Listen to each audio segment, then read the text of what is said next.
Tiga. Assalamualaikum warahmatullahi wabarakatuh. Perkenalkan kami dari kelompok 3. Di sini kami akan mempresentasikan hasil diskusi kami dengan mata kuliah rekayasa perangkat lunak. Saya Naila Durianti Putri dengan NIM 130 2023 0154. Dan saya Marsha Selma Rahim dengan NIM 130 2023 0169. Dan saya Rina dengan NIM 130 2023 0339. Dan saya Reskila Ramadhani dengan NIM 130 2021 0174. Baik, untuk beberapa bab pada makalah kali ini kami telah merinci beberapa bab. Untuk bab 1 adapun pendahuluan.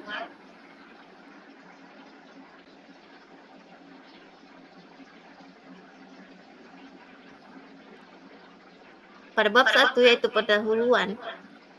Pendidikan digital saat ini menghadapi tantangan dalam personalisasi pembelajaran. Sistem e-learning konvensional belum optimal menyelesaikan konten dengan kebutuhan individu siswa. Adaptive learning dan arsitektur microservice hadir sebagai solusi, memungkinkan sistem pembelajaran yang cerdas, fleksibel, dan terintegrasi. Contohnya, seperti Duolingo yang berhasil meningkatkan retensi belajar melalui teknologi ini. Adapun tujuannya, yaitu mengembangkan sistem e-learning adaptif berbasis microservice yang mampu menyesuaikan konten pembelajaran berdasarkan profil siswa, meningkatkan motivasi dan aktivitas pembelajaran, serta menjawab kebutuhan pembelajaran seumur hidup. Saya serahkan kepada Saudari Selma. Marsha Selma Rahim.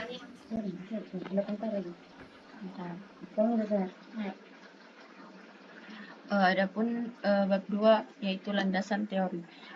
Teori pembelajaran adiktif berdasarkan teori Zone of Proximal Development, Mastery Learning, dan konstruktivisme. Sistem adaptif mengandalkan asesmen diagnostik, penyampaian materi dinamis, dan umpan balik berkelanjutan untuk menyesuaikan pembelajaran.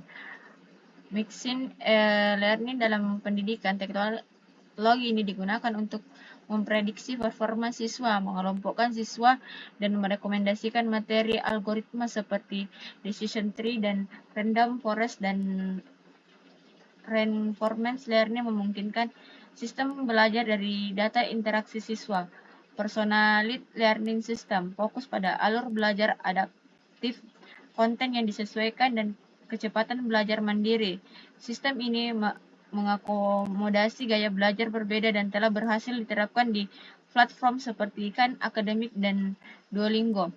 Penyesuaian konten berdasarkan profil pembelajaran. Sistem menganalisis gaya belajar, tingkat penguasaan, riwayat kesalahan, dan minat siswa untuk menyusun konten yang paling sesuai. Teknologi pendukung seperti AI, NLP, dan Learning Analytics. Learning Analytics dan Student Modeling mengubah data siswa menjadi informasi berguna melalui teknik seperti Bayesian Knowledge Tracing dan Item Response Theory.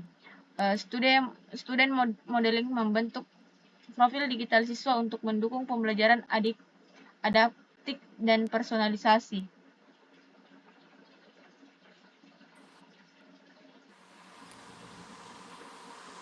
Baik, selanjutnya bab 3, analisis dan perancangan. Yang pertama terdapat use case diagram. Berikutnya ada aktor utama dan relasi. Dalam sistem e-learning adaptif berbasis arsitektur microservice, identifikasi aktor merupakan langkah awal yang krusial dalam tahap analisis. Aktor adalah entitas eksternal yang berinteraksi langsung dengan sistem dan memiliki peran serta tanggung jawab spesifik terhadap fungsi sistem. Kemudian, terdapat juga abnormal condition example. Dalam perancangan sistem tersebut, penting untuk mempertimbangkan skenario abnormal atau menangani kondisi tidak normal secara efektif. Terdapat skenario gagal login, kuis tidak tersedia. Kemudian terdapat juga arsitektur sistem. Di antaranya terdapat diagram deployment Kubernetes, yaitu sistem yang menggunakan pendekatan containerized deployment dengan Kubernetes untuk mengelola ketersediaan, skalabilitas, dan efisiensi resource. Kemudian terdapat juga service mesh, yaitu yang digunakan untuk mengatur routing, canary deployment, dan observasi lalu lintas agar layanan. Kemudian persistent volume, itu digunakan untuk menyimpan materi pembelajaran yang bersifat tetap dan berkapasitas besar. Ada pula monitoring dan komponen kritis yang merupakan traffic management atau materi pembelajaran. Berikutnya terdapat pula skema database terdistribusi, di antaranya PostgreSQL atau yang termasuk transaksional, kemudian MongoDB atau profil adaptif, dan keamanan routing optimisasi.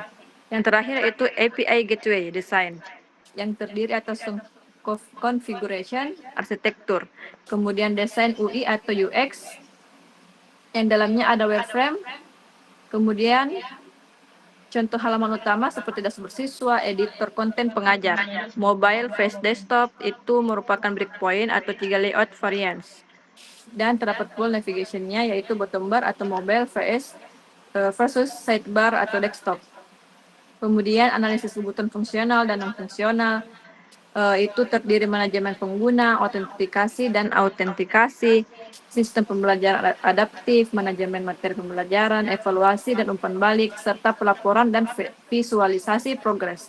Kemudian kebutuhan dan fungsional itu terdapat keamanan atau security, reliabilitas, skalabilitas, performa, dan portabilitas. Yang terakhir itu ada arsitektur event-driven dalam modul EI pembelajaran adaptif. Itu contoh alurnya seperti siswa menyelesaikan kuis, event kuis, profil siswa diperbarui, sistem merekomendasikan materi baru secara otomatis. Keuntungannya yaitu responsif dan cepat, setiap modul berjalan independen, kemudian skalabilitasnya tinggi. Baik, saya serahkan kepada selanjutnya teman saya Rina. Selanjutnya, di bagian bab 4 itu ada implementasi, yaitu kode inti yang berisi cuplikan implementasi sistem, termasuk logika pemrosesan profil siswa, serta model rekomendasi dan integrasi API. Kemudian, selanjutnya pada bab 5. Nah, di bagian bab 5 ini ada pemeliharaan sistem, yaitu monitoring, yang meliputi pemantauan performa sistem, pemeliharaan modul secara terpisah, serta pelaporan penggunaan untuk keperluan peningkatan serta kualitas layanan. Kemudian selanjutnya saya kembalikan ke moderator. Baik, mungkin cukup sekian presentasi dari kelompok kami, kurang dan lebihnya mohon dimaafkan. Wabillahi taufiq wal hidayah. Assalamualaikum warahmatullahi wabarakatuh. Waalaikumsalam warahmatullahi wabarakatuh.